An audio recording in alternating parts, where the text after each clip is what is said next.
Good morning, folks. Craig Judy, Green Pastures Farm, Mid-Missouri. Doing a little bit later cattle drive this morning.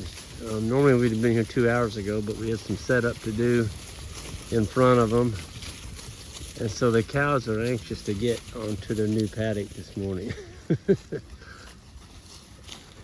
This pasture about an hour and a half ago was solid white. We had a hard frost last night. And yeah,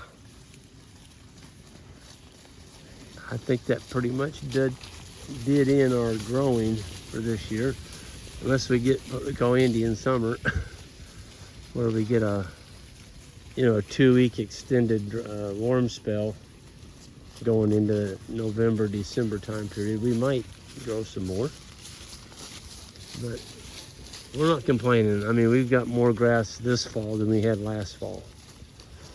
So you just can't complain about that. Boy, that's a beautiful sight, folks. It's Halloween Eve. It's 31st of October. So we set the clocks back tomorrow night. So we're going to lose an hour of daylight. It's going to get dark at 5 now instead of 6. Or 5:15 versus 6:15, whatever it is. But it's just that time of year that happens. And the fall colors are starting to kick in. You got a little bit of color in the trees. It rained for 24 hours. When I say rain, it was a mist. And I'm like, I wonder how much we got. So I went and looked at my rain gauge. And misting for 24 hours, we got 1 inch, which is huge because it all soaked in. There was hardly any runoff. I didn't see any runoff anywhere. So it started to look like a very bleak fall. Everything was brown and gray looking, and pastures had turned brown. Very optimistic now. We've got green and quite a bit of growth, and life is good here at Green Pastures Farm. So always fortunate when you get rain in the fall. If you don't get, if you get Zippo for rain from basically the 1st of August till the end of September, for sure, let's say August 1st to the 2nd week of October, you don't get any rain in that period, you're not growing any winter stockpile, or very limited.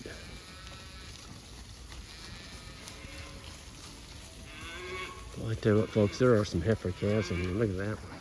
Holy moly. I mean, she is a beauty. She's thick.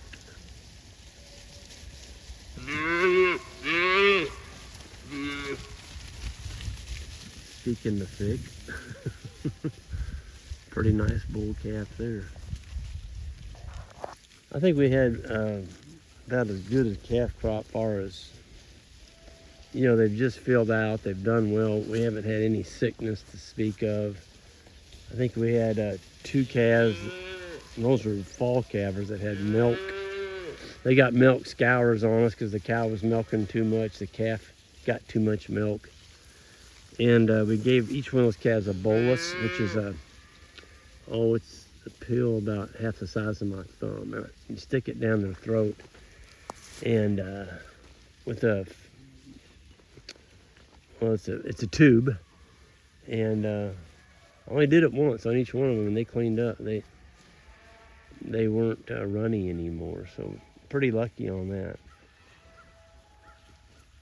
Sometimes scours, it depends on what kind of scours you get, they can turn in, you start seeing blood in the stool when they go poo.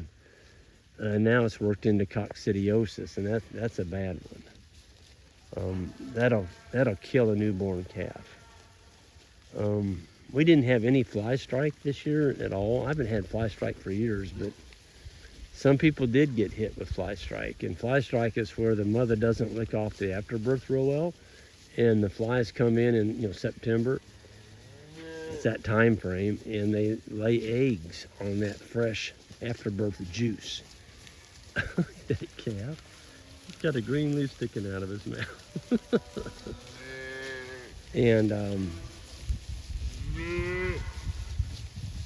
yeah, so when they have the juice on, the flies come in and lay eggs on there, and then you get maggots. And the maggots literally eat the calf alive. It's an awful thing. And so you got to watch for that. If you're calving in warm weather, especially July, August, you're just asking for it. You better be watching those new calves really closely to make sure the mother did an awesome job of licking them off. Because if she didn't, you could have maggots. And the maggots usually attack right on the navel cord area or on the butt. Anywhere they can get juice, that's where they lay the eggs at. Let's talk about something a little more pleasant. What a beautiful day. Yeah, just a beautiful day. This is Francis's, what we call Francis's bottom. It hooks on. This is Marshall's, one of his daughters. She inherited this 80. And look at that, isn't that a sight?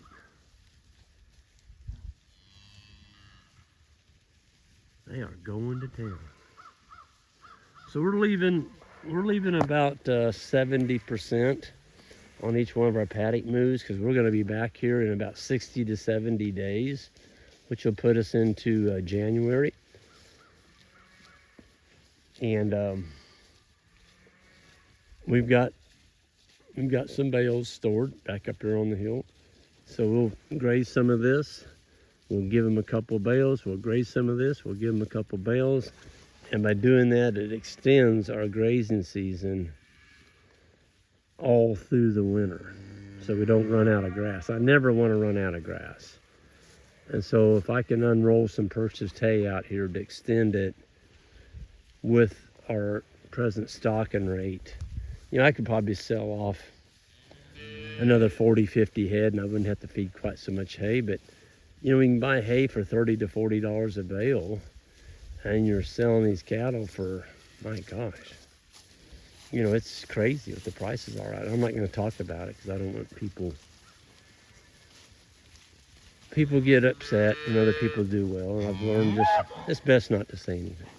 But prices are good right now, and you can winter a cow on one bale per month. So that's $40 a month, and if you feed hay, basically we don't feed hay till like January, February, March, so that's three months. At 3 bales times $40, that's $120 to winter a cow. To sell, those steers right now, they're crazy. 450 pound steers right now are selling for anywhere from $2,200 to $2,600 for 450 to 500 pound steer. It's nuts. I've never seen it before. Probably never will again, but yeah, cattle prices are high. It's just because the nation's cow herd is the smallest it's ever been since 1950. And in 1950, we didn't have the population that we do today. So yeah, anytime you have a limited supply, prices are going to go up. That's just what they call the forces of law and demand. There's still cows coming out there. There's Sasha. He's got the last of them. That calf's trying to suck that cow.